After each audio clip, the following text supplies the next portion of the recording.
السلام عليكم، مساء الخير، نهاركم طيب، نهاركم زين ان شاء الله. لا فيديو تاعي يوصلكم وانتم في احسن حال كالعاده ولا عوايد. وكما ولفتكم كل مره نطلع عليكم هاد الطله الظريفه الخفيفه تلقاكم في احسن حال. الفيديو اللي فات كنتو شفتو كي رحت باركت البنت خويا كي نجحت في شهادة البكالوريا. اليوم عندي خويا واحد اخر تاني ولدو نجح في شهادة البكالوريا، راح نبارك له وتبقى لي الباركة تاع الاخ تاعي الثالث. يعني هاد العام فرحنا في 3 خوتي فرحوا ولادهم فرحوا، الحمد لله والشكر لله. نقول له شهاب ربي يهنيك وليدي، مبروك مبروك.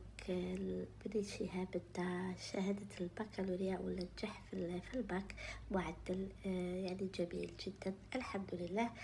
أنا اليوم كنت مريضة بزاف، رحت باركت يعني وصورت لكم بعض اللقطات صغيرة بزاف، ما قدرتش نصور لكم كامل الأجواء. كما تشوفوا لافوا تاعي كنت فريمون مريضة لا غريب والسخانة. هي بعض اللقطات اللي نخليكم معاها.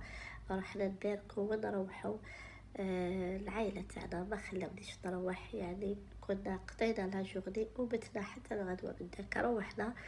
نقولكم توجور نيزيتي با دو فوز ابوني دو لاشين لايك، راح تشوفوا الغدا، راح تشوفوا العشاء، راح تشوفوا بعض الاجواء اللي صغيره بزاف اللي صورتها. قلت لكم راني تعبانه بزاف، شوفوا لافوا تاعي زينه. اي توجور نيزيتي با دو فوز ابوني. السلام عليكم، ابيض ان شاء الله.